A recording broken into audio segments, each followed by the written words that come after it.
Hello all, welcome back to Scare Talk 113.2.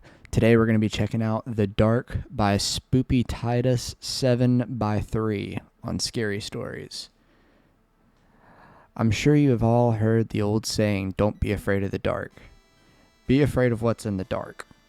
It's just a silly phrase your mom or dad would tell you to make you even more scared than you already were. At least that's what I thought. My name is John Morris, and I learned that there is more truth behind that statement than we understood as children. I learned exactly what it is in the dark that we absolutely should fear more than darkness itself.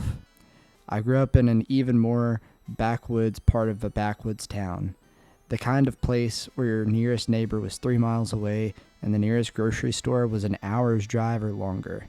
Everyone was a farmer, and the stores only stay in business because when there is a bad season, a few families make the drive to buy enough food for a month or so at a time. I lived on one of those farms. It was family run by my parents and grandparents, and me, the only child of my parents, pitching in over the summer. This was how things went for years until, inevitably, my grandparents passed and passed the farm down to my parents. Being a teen at this point, I played a much bigger part on the farm than before, basically taking the place of what my parents did before. Now this job was hard, but it was how I was raised, so I didn't hate it or anything, and if nothing else, it gave me a deeper relationship with my family than most teens want to have during this most rebellious part of their lives. I say all this to explain that growing up in this kind of environment, you would think it's silly to have an irrational fear of the dark. But I did, and in fact, nothing scared me more than looking out at that farm during the night and seeing nothing but trees in the darkness, empty fields, and hills with only the lonely crops standing completely still in the night air, and that empty black darkness in between the trees where the moonlight couldn't reach. Looking into the darkness always just led to an aching feeling in my stomach, but no matter how much it freaked me out, I couldn't help but stare into it during the night out of my bedroom window.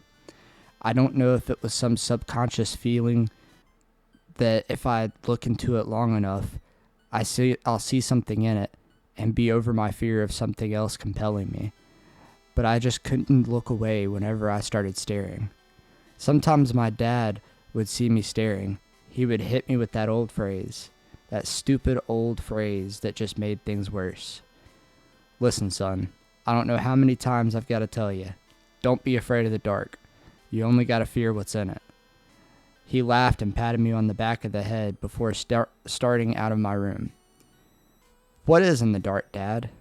Maybe if I knew, it would help me make the darkness seem less scary. He just looked back at me with a weird look on his face and said, Hell, I don't know. It's just a stupid saying that we parents use to tease you kids. He walked out of my room, and I just looked one final time at that empty pit before going to sleep. The next day, my father brought home a dog and told me it was mine. He never said it, but I knew he only got that dog because he thought it would help me get over this fear. After a few weeks had passed, it honestly seemed to be working. I had a distraction, and I didn't think that cursed black pit between the trees at night until one day I walked into my room and saw Bucky staring out my window, growling a low, rumbling growl right at where I would stare. It wasn't dark yet, but it was almost sunset, and out here, it would go from sunset to night in the blink of an eye if you weren't careful. I don't know what came over me, but something was pulling me to investigate, some unexplainable driving force pushing me to take Bucky and go see what he was growling at. Mom, Dad, I'm going to take Bucky and go for a walk before it gets dark, okay? I yelled to the kitchen to tell them before heading out the door with Bucky in tow. Initially, I was able to fight that feeling to walk into those woods, but the longer I was out there, the more it pulled at me. Almost like an invisible hand grabbing my own and leading me forward into those woods, right in between those trees. Those two trees almost looked like they formed an arc, like they were welcoming anyone in, something I only noticed now as I passed under them, walking deeper into the woods, called by some unknown force. I was snapped out of this trance by the sound of Bucky barking and my parents yelling, John! John, where are you? I looked around. I'm no longer at the forest entrance, and I can hear the barking and yelling coming from behind me, maybe a mile back. I'm surrounded by trees, and it was no longer sunset. It was night, and all I can see around me are the trees themselves. I had somehow made it into a small circular clearing where moonlight could shine in. My only choice was to walk back through the dark hole between all the trees, back to the house.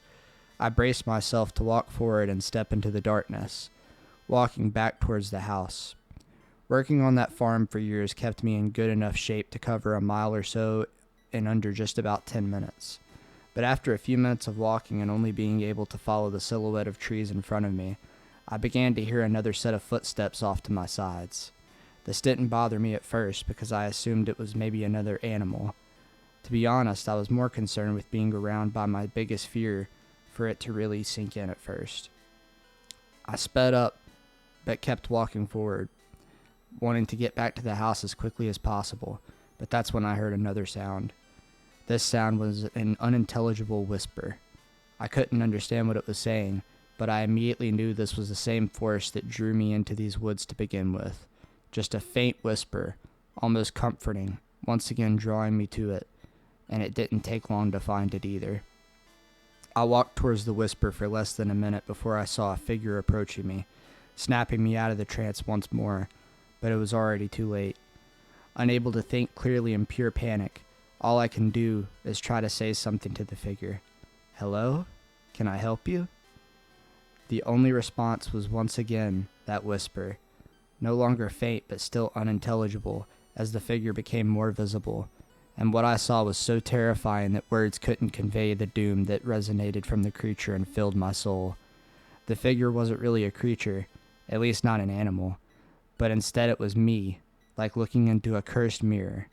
Yes, it was me, but the creature was, well, the only way I could describe it is dead. This thing looked exactly like me, except the eyes were missing, replaced with dark black holes. Blood was pouring down its face like tears, and the skin almost looked rotten, but still holding on to the host.